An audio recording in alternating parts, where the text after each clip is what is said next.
Hi friends, welcome back to the channel. I hope you are all having a lovely week. I am wearing blue today, which it feels really weird. I am not usually a blue wearing person. I got this jumper, it's from Emmy Rosam's collection. It says an absolutely feral book reader on the front, which I think is just very accurate and is perfect for my January wrap-up video. So welcome to my end of January video. January has been and gone. It is the 1st of February today, and my god, where did that month take so long to finish? Like, why did January feel like it was a million months all joined together? I'm actually so glad it's February. Welcome to my wrap up for January. I read 7 books in January and I'm going to chat about them with you guys. So these will be in no particular order because I've just put the paperbacks on the top and the hardbacks on the bottom, but we will save my top book for last. So first of all, my paperbacks for this month, I have some lovely romance books. So the first one is Wild Eyes. Now, I had this book last year and I really wanted to pick it up last year, but I just didn't have time. It's been on a couple of my TBRs and I did pick it again out of my jar for my January reads and I finally got around to it, so I'm so happy. So Wild Eyes is about Weston, this is the second book in the series, and he is a rancher and he falls in love with a superstar singer who doesn't want to be in the limelight anymore. And it's so funny because they meet, the way they meet is like she is standing by the side of the road trying to pet a grizzly bear and he stops and is like, what are you doing? Do you have a death wish? So it is lovely and super cute, and he falls head over heels for her, and he is a fan of hers too, like he likes her music, so he's trying to play it super cool, and she's like, yeah, your daughter has shown me that you have a t-shirt of mine in your house. But it's really good, and I rated this one 4 stars, so I would pick this one up. Then we also have another romance book, and that is the third one in the campus series, the off-campus series by Elle Kennedy, and that is The Score. Now, this book for me was 4 stars. Now, The Deal and The Mistake were 5-star books for me, and this was only 4.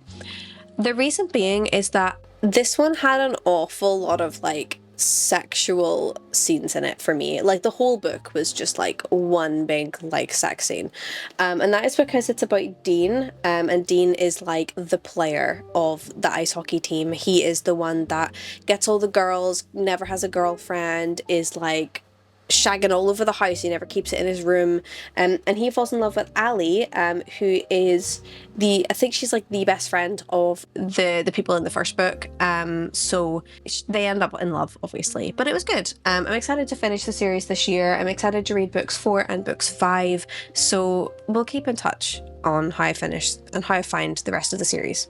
The next book we have is Daydream. So this is another one of my TBR books that I picked up this year. So thankfully, this was on my TBR pile for January and my lovely TBR jar picked this, so I picked it up. I actually read this as a book hangover cure after reading Onyx Storm, which we'll talk about in a little bit. But Daydream is about Henry. He is the new captain of the hockey team, the ice hockey team, and we've got Hallie, and Hallie has just broken up with her ex-boyfriend, and her ex-boyfriend is like the family best friend. So their families vacation together, they've known each other since they were kids, and they split up. And it's all about Henry and Hallie finding each other and falling in love, and she helps him with his coursework, and he's like almost like pretends, it's like fake dating a little bit. He's like, I'll teach you what it should be like for you, and then they fall in love and it's perfect and it's beautiful.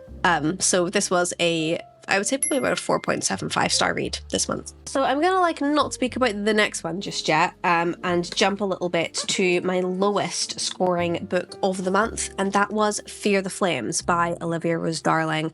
I had such high hopes for this book, but I just didn't really enjoy it, and I have heard that the indie version of this book is deemed to be way better, so I kind of wish I'd read that and didn't get the traditionally published one. I have multiple issues with this book. I think it's trying very hard to be enemies to lovers, but it's not enemies to lovers. It's more like, you are in a rival kingdom, but you're not my enemy, but we now are allies to lovers. That's the vibe.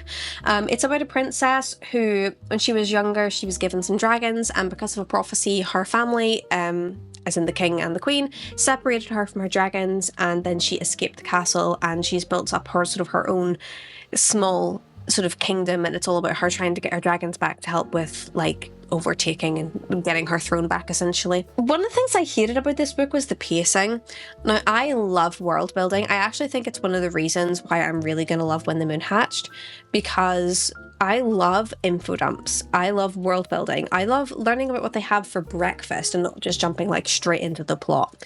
And this book was very plot heavy. So it was like bang, bang, bang, bang, bang, different scenes, but you never got the in-between bits. So it felt like I was almost like reading snapshots of what was going on rather than actually getting the overall view of everything. So I'm not going to be keeping this book. I am going to be donating it or sending it to a friend who would maybe read it instead, but it just wasn't great, and I'd maybe try another one of her books again, but it won't be this one if this turns into a series. I'm not gonna pick up the rest. I'm kind of disappointed, but you can't love everything, I guess. Next, we have a book that I hold so dear in my heart, Throne of Glass. I am rereading Throne of Glass again. This is about the 7th time I've reread this book, and Molly and Crimson and I are going to do a full podcast series on the Massverse this year. So it's going to start in April. So we started reading already, and we filmed our first episode at the first week, last week in January. So we're preparing. It's a 2-hour long episode. So we're going to be discussing Throne of Glass, and I also tabbed this book. This is the first book properly that I have tabbed.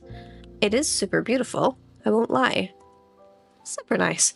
I had such a good time, and I always have a good time reading Throne of Glass. It's probably my favourite Sarah J Maas series. I know that a lot of people think ACOTAR is the best one. I think Throne of Glass is way better. Now, you can actually probably read this book as a standalone, or you could read like the first two as like a standalone, but once you get to the end of the second one and you know the turn hits you, you're like, yeah, I gotta keep reading. I can't not keep reading. So this one is a really good introductory. I think this is a very good introductory book to fantasy as well, because it was sort of written as sort of like a more, it's not adult, it's more like young adult. The books become more adult-like as you get through the series, so it's really good because it can also develop your reading skill very heavily to read these. So I would 100% recommend. This is like a 700 million star book for me. I love it. It's actually my second favourite in the whole series, which is weird because a lot of people don't rate this one very highly. They're like, the later books are better. I love this. It's my second. Air of Fire is my first, but this is a close one. Let's talk about the pride and joy of January, shall we? Let's talk about the one that everyone was waiting for, the new Rebecca Yarros book. So, before we speak about Onyx Storm, I read Iron Flame. I reread Iron Flame. Now, I have read Fourth Wing about 6 times now. I love it. Now, I did reread it in December and tabbed it, analysed it, in preparation for Onyx Storm, and I properly sat down and like took my time with it to tab it and analyse it. And this is my second time reading Iron Flame. Now, the first time I read Iron Flame, it was only a 3-star read, but this time it was a 5. And I think that the 5 is a better representation of this book for me, because when I read Fourth Wing, it was very much a tee-hee fun time vibe. But then Iron Flame was very heavy. The stakes were higher. It was more political based, more war based. There was more names and places and plot lines. And I just didn't enjoy it because it wasn't what I expected it to be. But now that I know what it is, and I read it again, and I did analyse this one as well, I tabbed it. The tabs are super duper cute. There's lots of pinks and oranges in this one. I really enjoyed it. I thought it was absolutely wonderful. And I'm actually really glad I read that book before jumping in and reading Onyx Storm, because it really helped with remembering the different plot lines, or who all the different people were and what their signets were, and what sort of like plot holes we've got open at the moment, what sort of strings haven't been fully pulled yet. It gave a good sort of overview of what I could expect. Also, I would like to point out, by the way, that there are some feet in the corner of my video. This is Alex. He's over there. He's doing uni work, but I got a comment the other week about feet in the background. It's Alex. He's just like hanging out back there. And then lastly, my favourite book of the month, of course, was the one and only Onyx Storm. I have so many things I could say about this book, but I just can't spoil it. Crimson hasn't got this far yet. Molly finished it first, I finished it second, and Crimson finished it she hasn't finished it because she hasn't started it yet.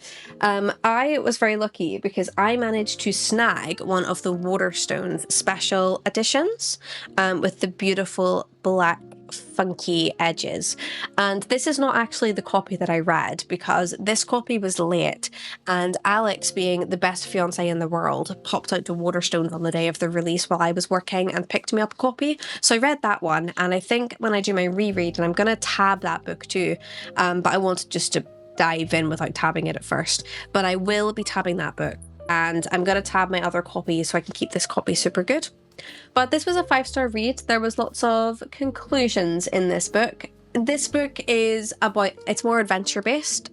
So we had Fourth Wing 1, which is like very enemies to lovers. Fourth Wing 2, which is more politics and war, getting your eyes open. And then Fourth Wing 3, which is Onyx Storm, is very adventure-y. So they go and they leave the continent for one reason or another and go exploring other areas in the world, and it's lovely.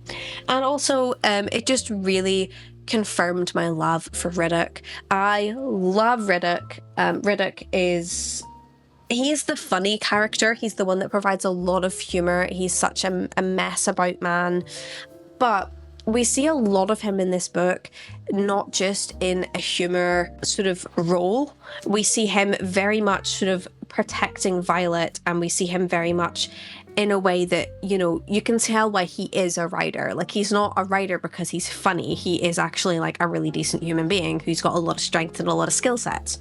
So I love Riddick, and I loved seeing him come out more in this book. And I swear to God, Rebecca, if you kill him off in any of the other books, like, you know, there's been people in this series that I've grown to love and they've died. So, you know, it's heartbreaking. And I swear to God, I have just fallen in love with Riddick. If he dies, I will be so infuriated.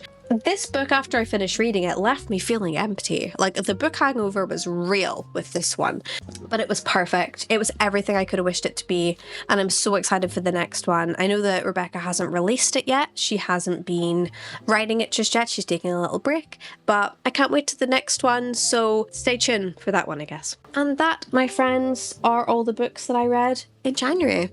Please leave a little comment below if you read any of these books in January. If you read Onyx Storm, please comment below because I would love to chat about it with you. If you don't want to comment a black heart emoji for our shadow daddy Zayden, because he will always have our heart forever and forevermore. And on that note, we're leaving.